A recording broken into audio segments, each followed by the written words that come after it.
Aviation की दुनिया एकदम सटीक होती है। ये एक ऐसा मैदान है जहां बहुत बारीकी से चेक्स होते हैं और हर सिस्टम का बैकअप होता है। लेकिन कभी-कभी जो सोचा भी नहीं होता वो हो जाता है। 14 अगस्त 2005 को हेलियोस एयरवेज फ्लाइट 522 एक डरावनी हेडलाइन बन गई। ये बोइंग 737 जो लारनाका से एथेंस होते हुए प्राग जा रहा था, कभी अपनी मंजिल तक नहीं पहुंचा, बल्कि ये ग्रीस में ग्रामेटिको के पास क्रैश हो गया। इसमें सवार सभी 121 लोग, 115 पैसेंजर्स और 6 क्रू मेंबर्स दुखद रूप से मारे गए। इस घटना को घोस्ट प्लेन क्रैश के नाम से जाना जाने लगा, एक ऐसा नाम जो इसके आखिरी घंटों के अजीब हालातों की तरफ इशारा करता है, और इसने एविएशन इतिहास और लोगों की यादों पर एक गहरी छाप छोड़ी। शुरुआती रिपोर्ट्स ने एक हैरान करने वाली तस्वीर पेश की। एक मॉडर्न जेट लाइनर जो यूरोप के ऊपर ऊंचाई पर उड़ रहा था, उसका कम्युनिकेशन अचानक बंद हो गया था। वो एयर ट्रैफिक कंट्रोलर्स को कोई जवाब दिए बिना अपनी यात्रा करता रहा। घंटों तक वो चुपचाप उड़ता रहा, व्यस्त आसमान में एक भूतिया साया बनकर। इस जवाब न मिलने से कई तरह के अंदाजे लगाए जाने लगे। क्या ये हाईजैकिंग थी? क्या क्रू ने जानबूझकर ऐसा किया था, या कुछ और भी ज्यादा भयानक और खतरनाक था? हर गुजरते मिनट के साथ रहस्य और गहरा होता गया, क्योंकि ओलंपिया नाम का वो एयरक्राफ्ट ऑटो पायलट पर उड़ रहा था और उसमें बैठे लोगों को आने वाली तबाही का कोई अंदाजा नहीं था। इस अनिश्चितता ने न सिर्फ एविएशन कम्युनिटी को बल्कि आम जनता को भी अपनी गिरफ्त में ले लिया था। ऐसी घटना को समझने के लिए कई उलझे हुए फैक्टर्स की गहराई में जाना पड़ता है। एविएशन में हादसे कभी कभार ही किसी एक गलती का नतीजा होते हैं। ज्यादातर ये एक चेन रिएक्शन होते हैं। कई छोटी छोटी गलतियां और टेक्निकल खराबियां और इंसानी चूक एक साथ मिल सकती है, वे तबाही का रास्ता बना देती है। हेलियोस फ्लाइट 522 की कहानी इसी सिद्धांत का एक जीता जागता उदाहरण है। यह दिखाता है कि कितनी सतर्कता और नियमों का पालन करना कितना जरूरी है। ये उन छुपे हुए खतरों को भी दिखाता है जो एक मॉडर्न कॉकपिट के सोफिस्टिकेटेड माहौल में पनप सकते हैं, अगर सभी शामिल लोग उन्हें ठीक से मैनेज न करें। इस वीडियो का मकसद हेलियोस फ्लाइट 522 की दुखद यात्रा को फिर से सामने लाना है। हम घटनाओं के क्रम को देखेंगे, उसके उड़ान भरने से लेकर उसके भयानक अंत तक। हम उन टेक्निकल खराबियों और इंसानी गलतियों की जांच करेंगे जिनकी वजह से ये हादसा हुआ। ग्रीक एयरफोर्स की भूमिका के बारे में भी विस्तार से बताया जाएगा। जांच के भयानक नतीजों को सबके सामने रखा जाएगा। आखिर में हम इसके गंभीर नतीजों और एविएशन इंडस्ट्री को मिले सबक पर विचार करेंगे। ये नुकसान की कहानी है, लेकिन एक ऐसी कहानी भी है जिससे भविष्य की सुरक्षा के लिए जरूरी ज्ञान मिला है, ताकि ऐसी घटनाएं दोबारा कम हों। हेलियोस एयरवेज फ्लाइट 522, जिसका कोड नेम ZU 522 था, ने एक चमकीली गर्मी की सुबह अपनी यात्रा शुरू की। ये साइप्रस के लारनाका इंटरनेशनल एयरपोर्ट से सुबह 9:07 पर लोकल टाइम के हिसाब से रवाना हुआ। ये एयरक्राफ्ट एक बोइंग 737-300 था, जिसका रजिस्ट्रेशन नंबर 5BDBY था और नाम ओलंपिया था। इसकी मंजिल प्राग, चेक रिपब्लिक थी और बीच में एथेंस, ग्रीस में एक स्टॉप था। इसमें 115 पैसेंजर्स थे, जिनमें से कई साइप्रस के परिवार थे जो अपनी छुट्टियों का इंतजार कर रहे थे। 6 क्रू मेंबर्स उनकी सुरक्षा के लिए जिम्मेदार थे। मौसम साफ था और फ्लाइट के शुरुआती हिस्से बिल्कुल नॉर्मल लग रहे थे। आने वाले संकट का कोई बाहरी संकेत नहीं था, लेकिन पैसेंजर्स की नजरों से ओझल और शायद क्रू द्वारा भी अनदेखी एक बड़ी गलती पहले ही हो चुकी थी। उसी सुबह एयरक्राफ्ट का एक मेंटेनेंस चेक हुआ था। इस चेक में केबिन प्रेशराइजेशन सिस्टम का टेस्ट भी शामिल था। प्रोसीजर के बाद प्रेशराइजेशन सिस्टम मोड सिलेक्टर को मैनुअल पोजीशन पर छोड़ दिया गया था। इसे फ्लाइट से पहले ऑटो पर वापस कर देना चाहिए था। इस चूक का मतलब था कि जैसे जैसे एयरक्राफ्ट ऊंचाई पर जाएगा, उसका केबिन अपने आप प्रेशराइज नहीं होगा। ये एक स्विच गलत पोजीशन में होने की वजह से भयानक नतीजों की एक कड़ी के लिए स्टेज तैयार कर चुका था, एक खामोश जाल जो बस खुलने का इंतजार कर रहा था। जैसे ही ओलंपिया लारनाका से ऊपर चढ़ा, केबिन के अंदर की हवा पतली होने लगी। प्रेशराइजेशन सिस्टम, जो मैनुअल इनपुट का इंतजार कर रहा था, बाहर घटते एटमॉस्फेरिक प्रेशर को ठीक करने के लिए कुछ नहीं कर रहा था। 12,040 फीट की ऊंचाई पर फ्लाइट शुरू होने के लगभग 13 मिनट बाद कॉकपिट में केबिन एल्टीट्यूड वार्निंग हॉर्न बजा। ये आवाज वाला अलार्म पायलट्स को केबिन प्रेशर में खतरनाक कमी के बारे में अलर्ट करने के लिए था। ये एक बहुत जरूरी पल था, प्रॉब्लम को पहचानने और उसे ठीक करने का मौका था। इस वार्निंग पर क्रू का रिएक्शन इस उभरती हुई ट्रेजेडी में बहुत अहम साबित हुआ। बदकिस्मती से पायलट्स कैप्टन हांस जर्गन मर्टन, जो एक जर्मन कॉन्ट्रैक्ट पायलट थे, और फर्स्ट ऑफिसर पैम्पोस चैरालैम्बुस, जो साइप्रस के थे, ने इस जरूरी वार्निंग को गलत समझ लिया। उस बोइंग 737 मॉडल पर केबिन एल्टीट्यूड अलार्म की आवाज take on off configuration warning से काफी मिलती जुलती थी। ये दूसरी वाली वार्निंग बताती है कि एयरक्राफ्ट टेक ऑन ऑफ के लिए सही से कॉन्फ़िगर नहीं है, जैसे कि फ्लैप्स या स्पीड ब्रेक्स। ये सोचकर कि यही प्रॉब्लम है, उन्होंने एक ऐसी प्रॉब्लम को ठीक करने पर ध्यान लगाया जो थी ही नहीं। उन्होंने एयरलाइन के ऑपरेशंस सेंटर से take on off configuration warning और कूलिंग फैन की दिक्कतों पर बात करने के लिए कांटेक्ट किया और दुखद रूप से डीप्रेशराइजेशन के असली जानलेवा खतरे को नजरअंदाज कर दिया। जब पायलट्स उस चीज से जूझ रहे थे जिसे वो गलती से टेक ऑन कॉन्फ़िगरेशन की प्रॉब्लम समझ रहे थे, हेलियोस फ्लाइट 522 ऊपर चढ़ता रहा। जिन ग्राउंड इंजीनियर्स से उन्होंने बात की, वे भी बताई गई प्रॉब्लम से हैरान थे, क्योंकि टेक ऑफ कॉन्फ़िगरेशन वार्निंग बीच हवा में एक्टिवेट नहीं होनी चाहिए। फ्लाइट डेक से आखिरी बातचीत तब हुई जब एयरक्राफ्ट 18,000 फीट से गुजर रहा था। इसके बाद निकोसिया एरिया कंट्रोल सेंटर द्वारा फ्लाइट से कांटेक्ट करने की बार बार की कोशिशें बेकार गईं। एयरक्राफ्ट ऊपर चाराच रहा था, लेकिन अंदर की आवाजें खामोश हो चुकी थीं, जो नीचे जमीन पर उनसे कांटेक्ट करने की कोशिश कर रहे लोगों के लिए एक बहुत चिंताजनक संकेत था। हाइपोक्सिया यानी ऑक्सीजन की कमी के खतरनाक असर अब अपना काम कर रहे थे। जैसे जैसे एयरक्राफ्ट और ऊंचा चढ़ा, बिना दबाव वाले केबिन में ऑक्सीजन का पार्शियल प्रेशर खतरनाक रूप से कम हो गया। हाइपोक्सिया धीरे धीरे सोचने समझने की शक्ति, कॉग्निटिव फंक्शन और मोटर स्किल्स को खराब कर देता है। इसके शिकार लोग अक्सर बहुत खुश या कंफ्यूज्ड महसूस करते हैं और उन्हें अपनी बिगड़ती हालत का तब तक पता नहीं चलता जब तक बहुत देर ना हो जाए। क्रू, जो गलत प्रॉब्लम पर फोकस कर रहा था और शायद पहले से ही हाइपोक्सिया के शुरुआती स्टेज में था, उनके लिए साफ सोचना और सही फैसले लेना लगातार मुश्किल होता जा रहा होगा। पैसेंजर्स को भी इसका असर महसूस होने लगा होगा। माना जाता है कि कैप्टन मर्टन और फर्स्ट ऑफिसर चैरालैम्बुस अपनी आखिरी बातचीत के कुछ ही देर बाद बेहोश हो गए थे। ऑक्सीजन की कमी ने उन्हें जल्द ही एयरक्राफ्ट को कंट्रोल करने या इमरजेंसी में रेस्पॉन्ड करने लायक नहीं छोड़ा होगा। पैसेंजर केबिन में ऑक्सीजन मास्क अपने आप तब खुल गए होंगे जब केबिन एल्टीट्यूड 14,000 फीट से ऊपर गया होगा। लेकिन ये मास्क सिर्फ कुछ देर के लिए ही ऑक्सीजन देते हैं, आमतौर पर लगभग 12 से 15 मिनट के लिए, ताकि पायलट्स को सुरक्षित ऊंचाई तक नीचे आने का समय मिल सके। पायलट्स के बेहोश होने की वजह से ऐसा कोई नीचे आने का प्रोसेस शुरू ही नहीं हुआ। बोइंग 737, जो अब सचमुच एक घोस्ट प्लेन बन चुका था, ऑटो पायलट पर ऊपर चढ़ता रहा। वो अपनी क्रूजिंग एल्टीट्यूड यानी 34,000 फीट तक पहुंच गया। प्लेन में सवार हर कोई, पैसेंजर्स और क्रू, सभी ऑक्सीजन की भारी कमी की वजह से बेहोश थे या लगभग बेहोश थे। एयरक्राफ्ट चुपचाप आगे उड़ता रहा एथेंस की ओर अपने प्रोग्राम किए गए फ्लाइट पाथ पर। ये एक डरावना मंजर था। एक मॉडर्न एयरलाइनर लोगों से भरा हुआ आसमान में तेजी से उड़ रहा था और कंट्रोल्स पर कोई भी जागा हुआ नहीं था। अब स्टेज तैयार था मिलिट्री एयरक्राफ्ट द्वारा एक दुखद और हैरान करने वाले इंटरसेप्शन के लिए, जो इस खामोशी को समझने की कोशिश कर रहे थे। जमीन पर चिंता तेजी से बेआच रही थी। निकोसिया एरिया कंट्रोल सेंटर का हेलियोस 522 से सारा संपर्क टूट चुका था। जैसे ही एयरक्राफ्ट एजेंसी के ऊपर ग्रीक एयर स्पेस में दाखिल हुआ, उसने एथेंस एयर ट्रैफिक कंट्रोल को स्टैंडर्ड रेडियो कॉल नहीं किया। यह प्रोटोकॉल का एक गंभीर उल्लंघन था और इस बात का साफ संकेत था कि कुछ बहुत गड़बड़ है।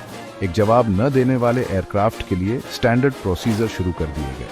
फ्लाइट को रेनेगेड घोषित कर दिया गया। ये शब्द उन एयरक्राफ्ट के लिए इस्तेमाल होता है जिनके इरादे साफ न हों और जो खतरनाक हो सकते हैं, जिससे इस अजीब और बेहद चिंताजनक स्थिति की जांच के लिए मिलिट्री रेस्पॉन्स शुरू हो गया। हेलेनिक एयरफोर्स को अलर्ट कर दिया गया। सुबह 10:55 पर लोकल टाइम के हिसाब से आखिरी संपर्क के लगभग 1.5 घंटे बाद सेंट्रल ग्रीस के एनिए एंचियालोस एयर बेस से 2 F-16 फाइटर जेट्स को रवाना किया गया। उनका मिशन बहुत जरूरी था। खामोश बोइंग 737 को इंटरसेप्ट करना, उसकी हालत का पता लगाना और अगर हो सके तो कम्युनिकेशन स्थापित करना या मदद देना।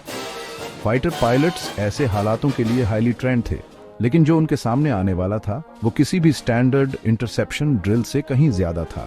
फ्लाइट 522 का रहस्य और भी ज्यादा परेशान करने वाला मोड़ लेने वाला था जब वे जवाब न देने वाले एयरलाइनर के पास पहुंचे। F-16S ने हेलियोस एयरवेज के जेट से सुबह 11:24 पर विजुअल कांटेक्ट बनाया। वो ऑटो पायलट पर उड़ रहा था, 34,000 फीट की अपनी ऊंचाई बनाए हुए था और एथेंस के पास किया आइलैंड के ऊपर एक होल्डिंग पैटर्न में चक्कर लगा रहा था। ये होल्डिंग पैटर्न शायद एथेंस में उसके तयशुदा स्टॉप के लिए फ्लाइट मैनेजमेंट सिस्टम में प्रोग्राम किया गया था। फाइटर पायलट्स ने रेडियो कांटेक्ट करने की कोशिश की, लेकिन कोई जवाब नहीं मिला। वे एयरलाइनर के बगल में उड़े। उनकी नजदीकी ने उन्हें पैसेंजर खिड़कियों और सबसे जरूरी कॉकपिट का करीब से नजारा देखने दिया। शुरुआती मुशाहिदात ने उनके रोंगटे खड़े कर दिए। F-16 पायलट्स ने जो देखा वो बेहद परेशान करने वाला था। फ्लाइट डेक पर कोई भी हलचल दिखाई नहीं दे रही थी। कैप्टन की सीट खाली लग रही थी। को पायलट अपनी सीट पर झुका हुआ था बिना किसी हरकत के। पैसेंजर केबिन में ऑक्सीजन मास्क लटकते हुए दिखाई दे रहे थे, जो डीप प्रेशराइजेशन की घटना का साफ संकेत था। लेकिन पैसेंजर्स खुद बेहोश लग रहे थे अपनी सीटों पर ही। ये मंजर अजीब सी खामोशी का था, एक खामोश बर्बाद लोगों का उड़ता हुआ जहाज। ये साफ था कि ये कोई आम हाईजैकिंग नहीं थी, ये कुछ और ही ज्यादा खतरनाक और दुखद था जो उनकी आंखों के सामने हो रहा था। सेक्शन 5 फाइटर पायलट की आंखों से एक डरावना मंजर। हेलेनिक एयरफोर्स के F-16 पायलट्स ने अपने फुर्तीले जेट्स को खामोश बोइंग 737 की और करीब से जांच करने के लिए मोड़ दिया। उनका मुख्य मकसद कॉकपिट और केबिन के अंदर की स्थिति का जायजा लेना था, ताकि ये समझ सकें कि फ्लाइट 522 इतनी परेशान करने वाली खामोशी में क्यों डूब गया था। वे उस बड़े एयरलाइनर के विंग टिप से विंग टिप मिलाकर उड़े, कॉकपिट की खिड़कियों से ध्यान से झांकते हुए। जो जानकारी उन्होंने ग्राउंड कंट्रोल को वापस भेजी, उसने एक भयानक और पहले कभी न देखे गए मंजिर की तस्वीर पेश की। एक एयरक्राफ्ट जो ऑटो पायलट पर उड़ रहा था और उसका क्रू बेहोश था। एक ऐसा सीन जो सीधे किसी बुरे सपने जैसा था। उनके मुशाहिदात ने मामलों की गंभीर हालत की पुष्टि की। फर्स्ट ऑफिसर पैम्पस चारालैम्बूस साफ दिखाई दे रहा था, कंट्रोल्स पर झुका हुआ, कोई हरकत नहीं। कैप्टन की सीट, जहां हांस जोर्गन मर्टन को होना चाहिए था, परेशान करने वाली हद तक खाली थी। बाद में यह अंदाजा लगाया गया कि कैप्टन मर्टन शायद अपनी सीट के पीछे लगे प्रेशराइजेशन पैनल या सर्किट ब्रेकर्स की जांच करने के लिए उठे होंगे, और इससे पहले कि वो वापस आ पाते या स्थिति को ठीक कर पाते, हाइपोक्सिया का शिकार हो गए। कंट्रोल्स पर किसी भी होश वाले पायलट का न होना एयरक्राफ्ट के लगातार खामोश फ्लाइट पार्ट की वजह बता रहा था। पैसेंजर केबिन की तरफ देखने पर F-16 पायलट्स को उभरती हुई तबाही के और सबूत मिले। पूरे केबिन में ऑक्सीजन मास्क खुले हुए थे, सीटों के ऊपर बेजान लटक रहे थे।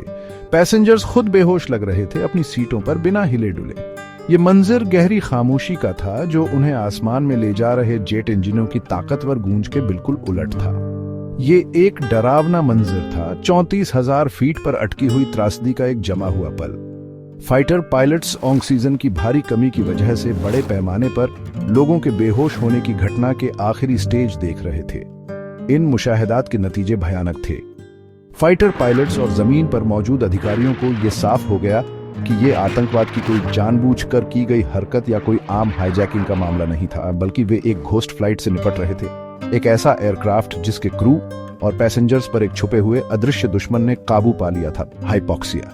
प्लेन असल में खुद ही उड़ रहा था, लेकिन उसका फ्यूल लिमिटेड था और उसकी यात्रा लाजमी तौर पर एक दुखद अंत की ओर बाराच रही थी। फाइटर पायलट्स सिर्फ देख सकते थे, एयरलाइनर के साथ सीधे दखल देने में बेबस थे। सेक्शन 6 सन्नाटे में एक अकेला शख्स, एंड्रियास प्रोड्रोमो की हिम्मत। जैसे ही हालात बिल्कुल नाउम्मीद लग रहे थे, F-16 पायलट्स ने कुछ अनएक्सपेक्टेड देखा। हेलियोस 737 के कॉकपिट के अंदर हलचल देखी गई। कोई फ्लाइट डेक में दाखिल हुआ था। इस शख्स की पहचान बाद में एंड्रियास प्रोड्रोमो के तौर पर हुई, जो प्लेन में एक 25 साल का फ्लाइट अटेंडेंट था। प्रोड्रोमो एक सर्टिफाइड बोइंग 737 पायलट नहीं था, हालांकि उसके पास यूके कमर्शियल पायलट लाइसेंस था और उसने कुछ फ्लाइट ट्रेनिंग ली थी। फ्लाइट के लगभग 3 घंटे बाद कॉकपिट में उसका दिखना पहले से ही असाधारण स्थिति में एक चौंकाने वाला डेवलपमेंट था। इससे उम्मीद की एक हल्की सी किरण जगी, चाहे कितनी भी धुंधली क्यों ना हो। प्रोड्रोमो कैसे होश में रहा, जब बाकी सब हाइपोक्सिया का शिकार हो गए थे। ये कुछ अंदाजों का विषय है। आमतौर पर माना जाता है कि उसने केबिन क्रू के लिए उपलब्ध पोर्टेबल ऑक्सीजन सिलेंडरों में से एक का इस्तेमाल किया होगा। ये cylinder drop down passenger mask की तुलना में ज्यादा देर तक ऑक्सीजन देते हैं। हो सकता है कि अपनी फ्लाइट ट्रेनिंग की वजह से वो हाइपोक्सिया के लक्षणों के बारे में ज्यादा जानता हो। वजह जो भी हो, इतने मुश्किल हालातों में उसका होश में और हरकत में रहना कमाल का था। उसने खुद को एक ऐसी स्थिति में पाया जिसकी कल्पना भी नहीं की जा सकती। एक बर्बाद होते एयरलाइनर पर अकेला होश वाला इंसान। कॉकपिट में आने के बाद F-16 पायलट्स ने प्रोड्रोमो को एयरक्राफ्ट का कंट्रोल वापस पाने की कोशिश करते देखा। वो कैप्टन की सीट पर बैठा, यहां तक कि वो फाइटर जेट्स की तरफ हाथ हिलाता हुआ भी दिखा, उनकी मौजूदगी को स्वीकार करते हुए। एक पल के लिए एक बेताब उम्मीद जगी कि शायद वो इमरजेंसी के बारे में बता सके या कंट्रोल तरीके से नीचे उतरने की कोशिश भी कर सके। लेकिन उसकी बहादुरी भरी कोशिशों में कई अहम फैक्टर्स ने रुकावट डाली। बोइंग 737 पर उसकी खास ट्रेनिंग की कमी, इमरजेंसी की उलझी हुई हालत और एयरक्राफ्ट का तेजी से खत्म होता फ्यूल। उसकी बहादुरी और बेताब कोशिशों के बावजूद एंड्रियास प्रोड्रोमो के सामने जो काम था वो नामुमकिन था। उसके पास बोइंग 737 उड़ाने की टाइप रेटिंग नहीं थी। एयरक्राफ्ट की इंजन पावर फ्यूल खत्म होने की वजह से कम हो रही थी। उसने कुछ डिस्ट्रेस कॉल्स करने की कोशिश की। मेडे मेडे मेडे, हेलियोस फ्लाइट 522 एथेंस, मैं नीचे नहीं उतर सकता, मेडे। लेकिन वो बहुत धीमी थी और वो साफ लगातार कम्युनिकेशन नहीं कर पाई। कॉकपिट में उसका आखिरी बहादुरी भरा संघर्ष इंसानी हिम्मत का सबूत था। लेकिन दुख की बात है कि ये आने वाली तबाही को टालने के लिए काफी नहीं था। लेकिन उसके कामों ने बाद में इन्वेस्टिगेटर्स को जरूरी सुराग दिए। सेक्शन 7, आखिरी गिरावट, ग्रेविटी का अनदेखा हाथ। जब एंड्रियास प्रोड्रोमो कॉकपिट में बहादुरी से लड़ रहा था, फिजिक्स के नियम बिना रुके अपना काम कर रहे थे। घंटों तक ऑटो पायलट पर उड़ने के बाद पहले एथेंस की ओर और फिर होल्डिंग पैटर्न में बोइंग 737 का फ्यूल रिजर्व बहुत कम हो गया था। जिन ताकतवर इंजनों ने एयरक्राफ्ट को हवा में रखा हुआ था, वे लड़खड़ाने लगे। बायां इंजन नंबर 1 फ्यूल खत्म होने की वजह से सबसे पहले बंद हुआ। यह सुबह 11:50 पर हुआ, जिससे एयरक्राफ्ट की फ्लाइट डायनामिक्स में काफी बदलाव आया और फ्लाइट 522 के अंत की शुरुआत का संकेत मिला। एक ट्विन जेट एयरक्राफ्ट में एक इंजन के खराब होने से तुरंत असंतुलन पैदा हो जाता है। बायां इंजन बंद होने के साथ एयरक्राफ्ट ने धीरे धीरे मुड़ना शुरू किया और नीचे आने लगा। ऑटो पायलट, जिसे एक इंजन से पावर नहीं मिल रही थी, उसे ऊंचाई और रास्ता बनाए रखने में मुश्किल हुई होगी। पहले इंजन के फेल होने के लगभग 10 मिनट बाद करीब दोपहर 12 बजे दायां इंजन नंबर 2 भी बंद हो गया। अब बोइंग 737 असल में एक ग्लाइडर बन चुका था। उसका भारी वजन उसे बेरहमी से धरती की ओर खींच रहा था। प्रोड्रोमो, जो अभी भी कॉकपिट में था, उसके सामने और भी ज्यादा बेबस करने वाली स्थिति आ गई होगी, जिसमें गिरावट को कंट्रोल करने या एयरक्राफ्ट को चलाने के लिए कोई इंजन पावर नहीं थी। हेलियोस फ्लाइट 522 के आखिरी मिनट आसमान से एक खामोश, डरावनी गिरावट थे।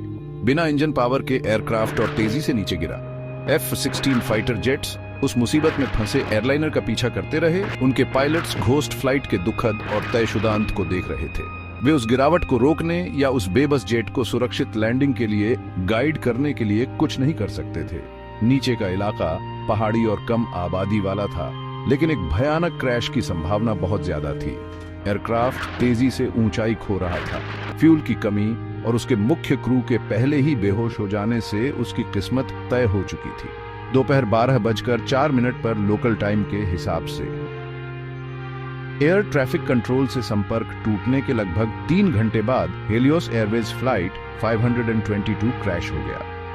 ये एथेंस से लगभग 40 किलोमीटर या 25 मील उत्तर में ग्रामेटिको गांव के पास एक पहाड़ी से टकराया। टकराने पर एयरक्राफ्ट टुकड़े टुकड़े हो गया, आग लग गई और मलबा एक बड़े इलाके में बिखर गया। क्रैश साइट पूरी तरह तबाही का मंजर थी। प्लेन में सवार सभी 121 लोग, 115 पैसेंजर्स और 6 क्रू मेंबर्स, जिसमें हीरो एंड्रियास प्रोड्रोमो भी शामिल था, तुरंत मारे गए। लंबी खामोश फ्लाइट अपने भयानक अंत तक पहुंच चुकी थी। सेक्शन 8, तबाही को समझना, जांच की कड़वी सच्चाई। क्रैश के तुरंत बाद ग्रीक अधिकारियों ने एक बड़ा रिकवरी ऑपरेशन शुरू किया। ऊबड़ खाबड़ इलाके ने काम को मुश्किल बना दिया, लेकिन प्राथमिकता पीड़ितों और एयरक्राफ्ट के black box cockpit voice recorder यानी सीवीआर और फ्लाइट डेटा रिकॉर्डर यानी एफडीआर को ढूंढना और बरामद करना था। इन रिकॉर्डर्स में वो जरूरी डेटा था जो इस रहस्य को खोल सकता था कि हेलियोस फ्लाइट 522 घोस्ट प्लेन क्यों बना। Hellenic air accident investigation and aviation safety board यानी AASB ने इस मुश्किल जांच की जिम्मेदारी संभाली ताकि ट्रेजेडी की जड़ तक पहुंचा जा सके। CVR और FDR के एनालिसिस, मलबे की जांच और सिमुलेशन के साथ घटनाओं का एक साफ, हालांकि डरावना क्रम सामने आया।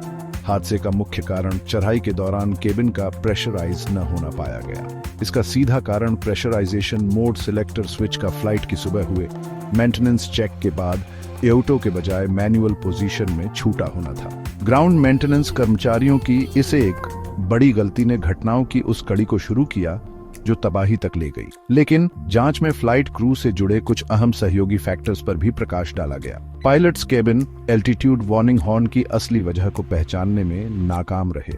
उन्होंने इसे टेक ऑन कॉन्फ़िगरेशन वार्निंग समझ लिया, एक ऐसी आवाज जो उस खास बोइंग 737 मॉडल पर कंफ्यूज करने वाली हद तक एक जैसी थी। गलत प्रॉब्लम को ठीक करने की उनकी कोशिशों ने हाइपोक्सिया के धीरे धीरे शुरू होने के साथ मिलकर उन्हें जरूरी कदम उठाने से रोक दिया, जैसे कि अपने ऑक्सीजन मास्क पहनना और इमरजेंसी में नीचे उतरना शुरू करना। जांच में इस खास एयरक्राफ्ट के साथ प्रेशराइजेशन की समस्याओं की पिछली घटनाओं का भी जिक्र किया गया, जिन्हें हेलियोस एयरवेज ने ठीक से हल नहीं किया था। AASB की फाइनल रिपोर्ट ने हादसे के सिस्टेमिक नेचर पर जोर दिया। ये सिर्फ एक गलती नहीं थी, बल्कि कई नाकामियों की एक झड़ी थी। इनमें मेंटेनेंस प्रोसीजर में छुपी हुई गलतियां, कॉकपिट वार्निंग्स का साफ न होना, हाइपोक्सिया की जागरूकता और पहचान के बारे में क्रू ट्रेनिंग में कमियां और एयरलाइन द्वारा नाकाफी निगरानी शामिल थी। जांच में फ्लाइट अटेंडेंट एंड्रियास प्रोड्रोमो के कामों को भी माना गया, ये कंफर्म करते हुए कि वो कॉकपिट में दाखिल हुआ था और एयरक्राफ्ट को कंट्रोल करने की कोशिश की थी। हालांकि उसके सामने जो भारी मुश्किलें थीं, उनके आगे उसकी कोशिशें आखिरकार बेकार रहीं। सच्चाई जब सामने आई तो ये एविएशन के उस बेरहम स्वभाव की एक कड़वी याद थी जो तब दिखता है जब प्रोसीजर फेल हो जाते हैं। सेक्शन 9 जख्म और सुरक्षा उपाय फ्लाइट 522 की विरासत। हेलियोस एयरवेज फ्लाइट 522 के क्रैश ने साइप्रस और ग्रीस और असल में पूरी दुनिया की एविएशन कम्युनिटी में सनसनी फैला दी। 121 लोगों की जान जाना, जिसमें कई परिवार और 16 साल से कम उम्र के 22 बच्चे शामिल थे, एक बहुत बड़ी ट्रेजेडी थी। साइप्रस, एक छोटा सा द्वीप देश, खास तौर पर तबाह हो गया था क्योंकि ज्यादातर पैसेंजर्स साइप्रस के नागरिक थे। राष्ट्रीय शोक के दिनों की घोषणा की गई। पीड़ितों के परिवारों को पहचान के लिए दर्दनाक इंतजार और फिर दुख जवाबों की तलाश और अपने भारी नुकसान के लिए जिम्मेदारी की एक और भी लंबी यात्रा का सामना करना पड़ा। गैप 2S, इसके बाद कानूनी कार्यवाही शुरू की गई। हेलियोस एयरवेज को पीड़ितों के परिवारों की ओर से कई मुकदमों का सामना करना पड़ा। कई एयरलाइन अधिकारियों और चीफ इंजीनियर एलन इरविन, जिसने प्री फ्लाइट चेक किया था, पर साइप्रस में गैर इरादतन हत्या के आरोप लगे। हालांकि कुछ अधिकारियों को दोषी पाया गया। इरविन को शुरू में दोषी ठहराया गया था, लेकिन बाद में दिसंबर 2011 में अपील पर बरी कर दिया गया। एयरलाइन खुद, जो पहले से ही आर्थिक रूप से संघर्ष कर रही थी और जिसकी साख मिट्टी में मिल चुकी थी, उसके बेड़े को रोक दिया गया और साइप्रस सरकार ने उसका लाइसेंस सस्पेंड कर दिया। हेलियोस एयरवेज ने 6 नवंबर 2006 को स्थायी रूप से अपना कामकाज बंद कर दिया। वो इस तबाही से उबर नहीं पाई। हेलियोस 522 क्रैश ने एविएशन इंडस्ट्री के भीतर अहम सुरक्षा कदम उठाने के लिए प्रेरित किया। बोइंग एयरक्राफ्ट बनाने वाली कंपनी ने सर्विस बुलेटिन जारी किए और बाद में सभी 737 एयरक्राफ्ट क्लासिक और नेक्स्ट जनरेशन दोनों सीरीज के लिए बदलाव अनिवार्य कर दिए। इनमें 2 अतिरिक्त कॉकपिट वार्निंग लाइट्स लगाना शामिल था ताकि पायलट्स को टेक ऑन ऑफ कॉन्फ़िगरेशन या प्रेशराइजेशन वार्निंग्स के बीच अंतर के बारे में ज्यादा साफ तौर पर अलर्ट किया जा सके। इसके अलावा दुनिया भर की एविएशन अथॉरिटीज और एयरलाइंस ने फ्लाइट क्रू के लिए ट्रेनिंग प्रोग्राम्स को मजबूत किया, जिसमें केबिन प्रेशराइजेशन की समस्याओं और हाइपोक्सिया, जो एक खामोश कातिल है, के खतरनाक प्रभावों की बेहतर पहचान और उन पर रेस्पॉन्स देने पर जोर दिया गया। हेलियोस एयरवेज फ्लाइट 522 की विरासत एक दुखद लेकिन बहुत जरूरी है। ये प्री फ्लाइट प्रोसीजर का बारीकी से पालन करने, साफ और बिना किसी कंफ्यूजन वाली कॉकपिट वार्निंग्स और मजबूत क्रू रिसोर्स मैनेजमेंट की अहमियत की एक कड़वी याद दिलाता है। ग्रीस के आसमान पर मंडराने वाला वो घोस्ट प्लेन एक ऐसी सीख देता है जो हमेशा याद रहेगी कि एविएशन ऑपरेशंस के हर लेवल पर सतर्कता सबसे जरूरी है। हालांकि 2005 के उस अगस्त के दिन के जख्म परिवारों और इसमें शामिल लोगों के लिए अभी भी हैं, इस घटना ने हवाई यात्रा को और सुरक्षित बनाने में योगदान दिया है, ये सुनिश्चित करते हुए कि घटनाओं की ऐसी विनाशकारी कड़ी दोबारा होने की संभावना कम हो।